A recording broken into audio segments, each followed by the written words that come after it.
Hello guys, this is Jen Channel again. I-share ko sa inyo kung ano ba yung kaibahan ng short and long videos guys. Kung mapapansin nyo guys, kung monetize na tayo, diba? Ano ba talaga ang tunay na kitaan sa YouTube? Mapapansin nyo guys na yung mga YouTube natin, may short and long videos tayo na ina-upload. Yung iba kasi nagpo-focus sa iba, sa shorts. Ayun, yung iba naman nagpo-focus sa long videos. So,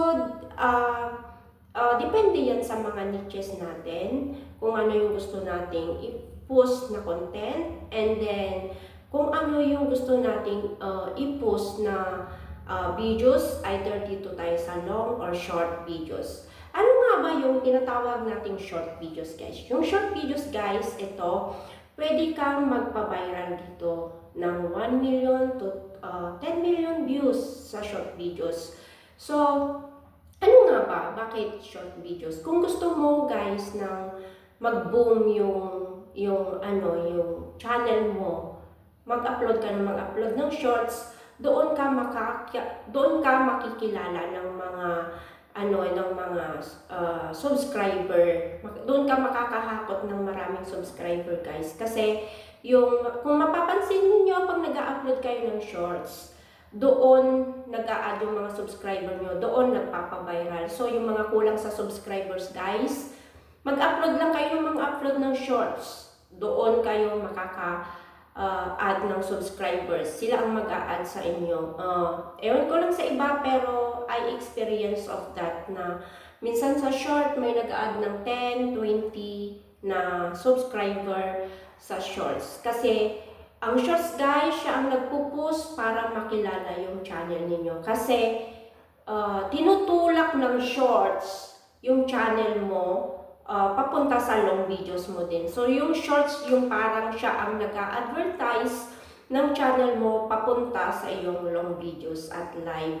So guys, yan yung kaibahan ng short. Pero minsan guys, mapapansin nyo yung kitaan sa shorts, hindi yan sa views guys. Hindi yan sa viral views, kundi sa duration ng mga nag-watch ng shorts mo, and especially yung duration ng nag-watch ng shorts mo, kung magkano, at ang RPM na ibibigay ni YouTube sa'yo. So, minsan guys, napapansin nyo, ang shorts, kumikita siya ng 0.01 sa isang 1,000 views. Pero, depende pa rin yan sa RPM guys. Kahit 200 lang yung views mo guys, pwedeng kumita siya ng 0.05 or yung 0.01 is 1 peso, yung mga ganon sa Philippine peso. So ngayon guys, tatalakayin natin kung bakit sa shorts yung iba nagpo-focus. Kasi nga, nagpapa-add sila ng subscribers guys. Pero yung shorts videos kasi nakitaan guys, pwede ka doon mag-affiliate doon ng brand mo. Doon pumapasok yung mga brand na gusto mong i-affiliate. Yan. Pwede ka rin bumili dyan guys ng mga super thanks, mga ganyan sa sa short videos. So sa short videos guys, huwag nating maliitin. Ako guys, actually, nung una, ayaw ko ng short videos. Real talk to guys. Sabi ko sa pamangkin ko and sa ibang mga YouTube channel, sabi ko, bakit di ka nag-upload ng shorts, JN? Sabi ko, bakit ako mag-upload ng shorts? Ang shorts, sabi ko, wala namang kita, 1,000 views, 0.01. Tapos yung views ko, 200, 300 lang. So, hindi na ako mag-e-effort. But one time, I realized, nanood ako ng isang YouTube channel na sabi niya, kailangan daw talaga natin yung shorts. Kasi yung shorts ang nag-a-advertise papunta sa ating channel, sa ating main channel.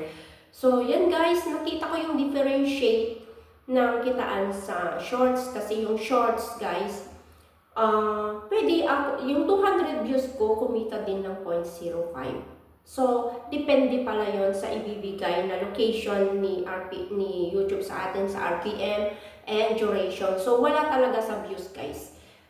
Ang bayaran sa YouTube, wala sa views. Pwedeng yung 1 million views mo sa long videos mo, guys, na 20,000 50,000 views mo lang siya guys or 1,000 views mo lang guys, pwedeng talunin yung 1 million views mo sa shorts. So kung gusto mo ng stable income guys, doon tayo sa tinatawag na long videos. Kasi yung long videos guys, yun yung may RPM. Kaya yung RPM na tinatawag, yung revenue per mile, yun ang tinatawag. Doon pumapasok yung stable income. So, yun, makikita mo talaga yung sahod mo na yun doon guys kasi depende pa rin sa location nyo guys kung magkano talaga ibibigay ni YouTube. Depende talaga sa niche mo din. Kasi ang alam ko sa random contents, binabayaran ni YouTube yung 1,050 to 300 pesos, yung 1,000 per 1K. But kung may niche ka guys, 500 ata ang 1,000 per view ng 1,000 views for 500 pesos. So guys, bakit pinupost natin yung long videos? Bakit nga ba yung long videos yung pinupost natin? Yung long videos kasi guys, makikita nyo, si Lolo na talaga ang nagbibigay ng ads. Kaya kailangan magkakaroon tayo ng 8 minutes onwards. Yung videos natin, kailangan natin ng 8 minutes per videos kasi doon nagbibigay si Lolo ng pre-rolls and mid-rolls. Yon, siya na mismo ang nagbibigay ng mga advertising guys sa pre-rolls na tinatawag and mid-rolls. Ayan guys, nabubulol na si host kasi tawag nito, medyo kabado pa rin akong magsalita sa, on cam dahil dito. So guys, masasabi ko sa inyo, hindi natin masasabi na walang kita talaga sa YouTube. Depende yun talaga sa ginagawa nating videos. So kailangan, ito yung quality talaga ng videos na sinasabi.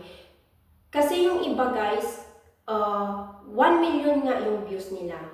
Compare sa isang video mo lang na long videos, pwede ka ring mag-boom kahit na bago ka lang na content creator.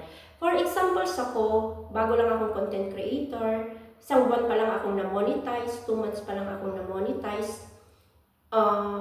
What if one day may mag-viral kang videos na di man sobrang viral, yung 1,000 or 2,000 views lang, pwede mong talunin yung 1 million views sa short guys. So, yun ang isa ring nagpapaboom ng ating channel. So guys, thank you so much kung may matutunan kayo dito sa akin. Kung may mga nagbabash man sa akin tungkol dito na nagtuturo ako about this, nag-share lang po ako ng nalalaman ko dito sa YouTube. So either sa inyo na lang po kung gusto nyo siyang panoorin or hindi, pwede nyo siyang i-skip guys.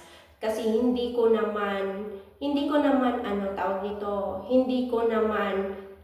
pinablish yung content na to para panoorin nyo. So either sino lang gustong manood, sino lang yung gusto ring matuto na kagaya ko na sabi ko na mga old na matatanda na rin na nag-YouTube, pero hindi naman ako kasi millennial guys. Kaya ayan, nag-aano lang ako sa mga YouTube, nagbabasa-basa rin ako. Hindi ako old YouTubers guys, kundi old lang na nag-YouTube. Senior citizen na guys. Pero guys, sana may matutunan kayo about long and short videos. So, short videos, yan ang nagpapaviral sa atin, nagpapa-add ng subscribers. And long videos, yan yung stable income na tinatawag natin. So, kung saan kayo komportable, doon tayo guys. Thank you so much. This is GN Channel. Please like and subscribe GN Channel. See you again. Thank you.